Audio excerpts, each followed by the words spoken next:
Welcome back to SwitchTop, 15 turn-based RPGs that actually earn a spot on your Switch. No filler, no hidden gems nobody's heard of, just the games worth clearing your backlog for. Let's get into it. Sea of Stars.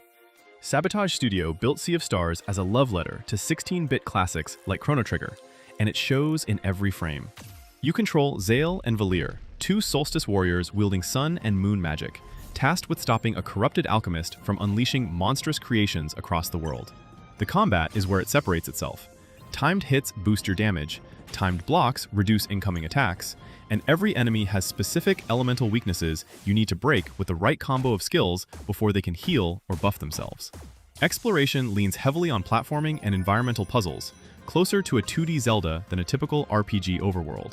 The pixel art and Yasunori Mitsuda-assisted soundtrack do a lot of heavy lifting too. It's not the deepest RPG on this list, but as an entry point or a nostalgic palate cleanser between longer games, it's close to perfect.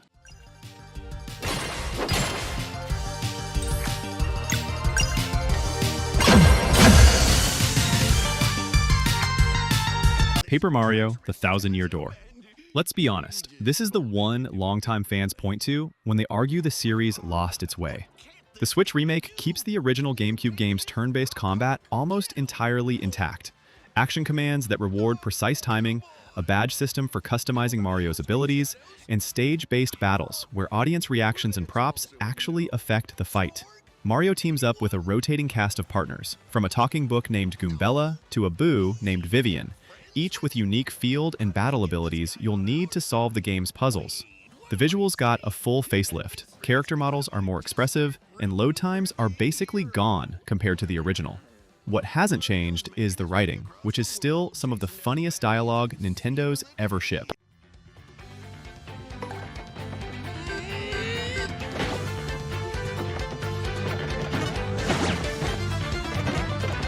Reload is a full remake of Persona 3 rebuilt on the Persona 5 engine, and it's a genuinely different experience from the PS2 original, even if the bones are the same.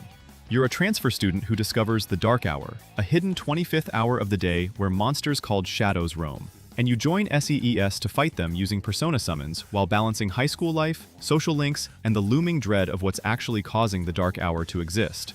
Combat is turn-based with a one more system, exploiting elemental weaknesses to chain extra actions, and the new all-out attack presentation is genuinely stylish.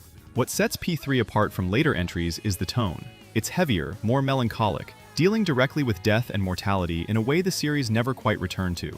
The Switch 2 edition specifically benefits from the extra horsepower in Tartarus's repetitive dungeon crawl.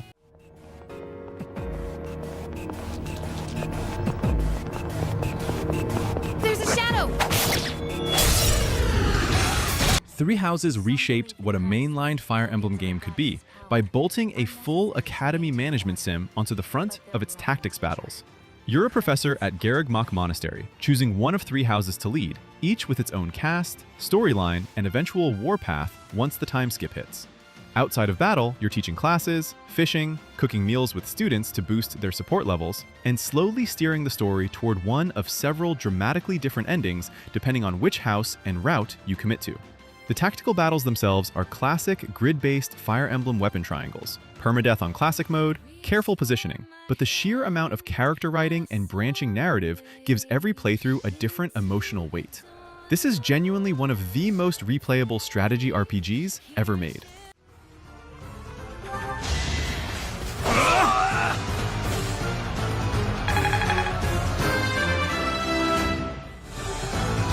Tactics Ogre Reborn is a remaster of a remake of a game originally from 1995, and somehow it still plays like one of the sharpest tactics RPGs available today.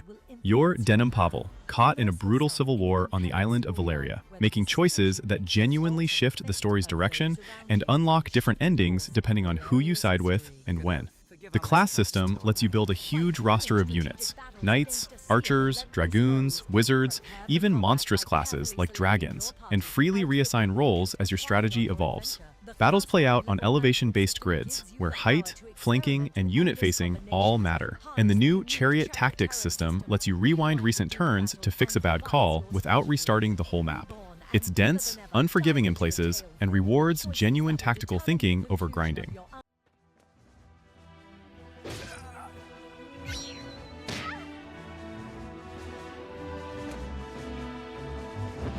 Final Fantasy Tactics: The Ivalice Chronicles.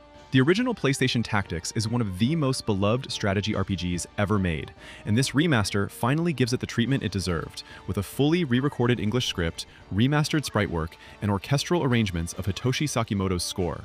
You follow Ramza Bjolv through the 50 Years' War, a story soaked in political betrayal, class conflict, and religious corruption that's genuinely more Game of Thrones than typical Final Fantasy fare.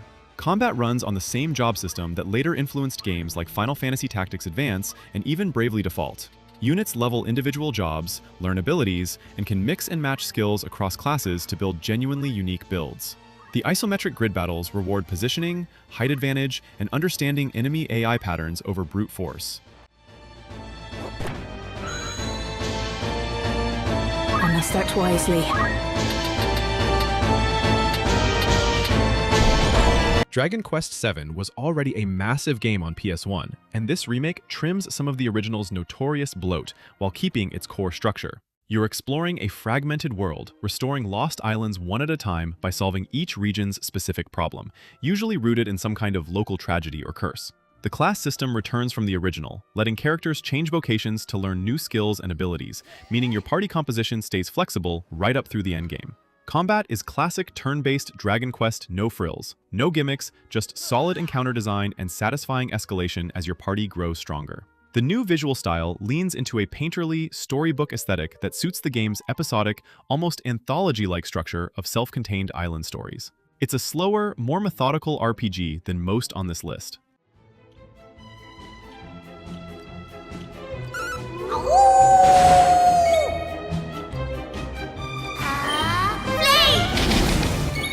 Vanillaware doesn't miss visually, and Unicorn Overlord might be their best-looking game yet, but the real surprise is how deep the tactics underneath actually go. You're Alan, rebuilding a liberation army to reclaim the kingdom of Cornea from an empire that overthrew it years earlier, recruiting units across a sprawling map and assembling them into squads of up to 5 characters each. Combat isn't grid-based like most tactics games. You position squads on an overworld map, then battles resolve semi-automatically based on formation, unit positioning within the squad, and preset tactics you've assigned to each character.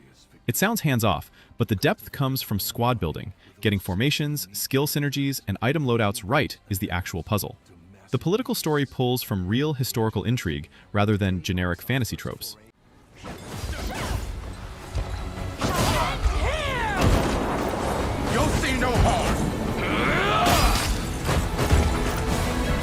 Scarlet and Violet took the franchise fully open world for the first time, letting you tackle Paldea's 3 major storylines: Gym Challenge, Starfall Street, and the Path of Legends in whatever order you want.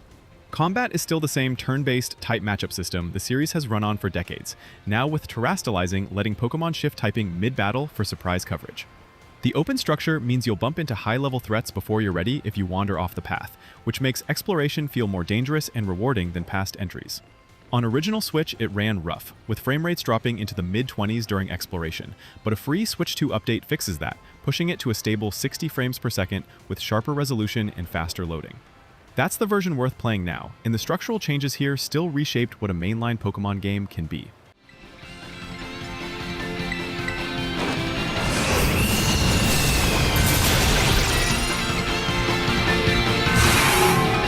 Bravely Default 2 is a spiritual sequel dressed up as a fresh story, following 4 heroes gathering crystals to save the Kingdom of Excellent from encroaching darkness. Deliberately classic Final Fantasy framing on purpose. The real hook is the Brave and Default system. You can bank turns by defaulting to boost your defense, then unleash a flurry of consecutive actions by braving later, letting you burst down bosses or play defensively depending on the fight. The job system is the series' backbone, letting you mix and match abilities across dozens of classes, Vanguard, Black Mage, Pictomancer, and beyond, to build genuinely custom party compositions. Asterisk holders serve as boss fights that unlock new jobs once defeated, giving the whole game a satisfying rhythm of fight, unlock, experiment, repeat.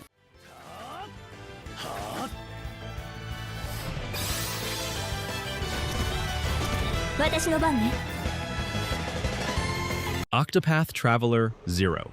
Technically a prequel, but built to stand entirely on its own, Octopath Traveler 0 refines everything the series has done since its 2018 debut. You control 8 travelers with distinct backstories and path actions for interacting with NPCs, provoke, guide, steal, and more, letting you shape the world around you in ways that ripple into how each character's personal story unfolds. Combat runs on the break and boost system. Chip away at enemy shields using their specific weapon or elemental weaknesses to stun them, then unload boosted attacks for massive damage windows. What's new here is the addition of a central hub city and a broader main narrative tying the 8 personal stories together more cohesively than past entries managed. The signature HD 2D visual style, all pixel art wrapped in cinematic lighting and depth of field, still looks like nothing else on the system. I summon thee, Elfric! I appreciate it. Live a Live, originally a Super Famicom game that never left Japan until this remake. And it's built around 7 completely disconnected chapters spanning different eras and genres: prehistoric times, feudal Japan, the Wild West, even a far future sci-fi arc, each with wildly different pacing, mechanics, and tone, before they all converge into a shared final chapter. Combat uses a grid-based system, where positioning and attack range matter as much as raw stats, closer to a lightweight tactics game than standard turn-based RPG combat.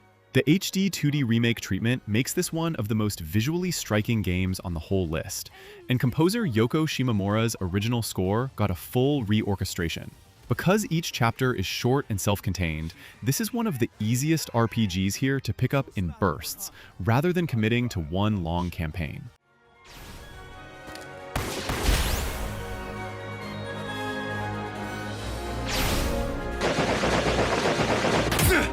Pokémon Legends Arceus is the biggest structural swing the Pokémon franchise has ever taken, ditching gyms and trainer battles almost entirely in favor of an open region survey mission set in the ancient Hisui region, centuries before the modern games. You're cataloging Pokémon for the region's first Pokédex, which means actually observing and interacting with wild Pokémon in real time on the map, sneaking up for stealth catches, dodging attacks in the overworld, and crafting your own items rather than buying them from shops. Battles are still turn-based when they happen, but a new agile and strong style system lets you trade speed for power on individual moves, adding a layer of tactical timing the mainline games never had. It's rougher technically than most Pokémon games, but the sense of actual exploration and discovery here is something the series hadn't captured before.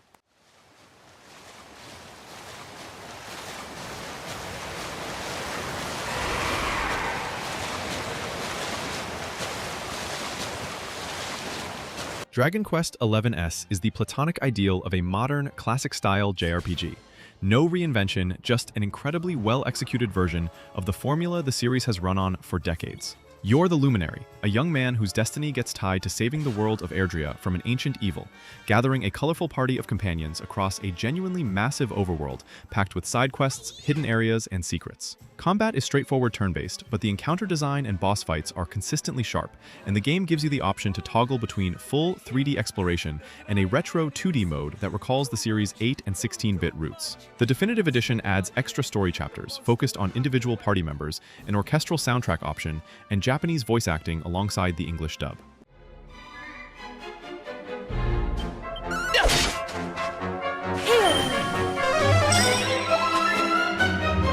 Persona 5 Royal is one of the most complete RPGs ever made.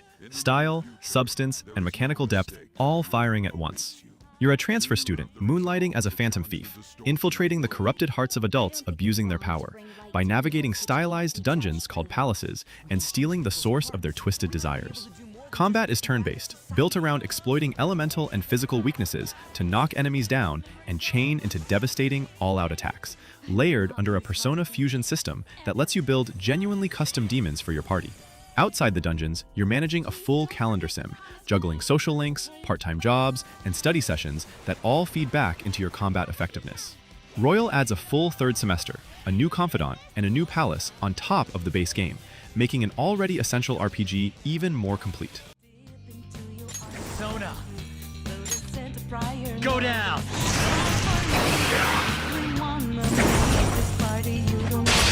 15 turn-based RPGs, zero filler, all worth your time on Switch or Switch 2.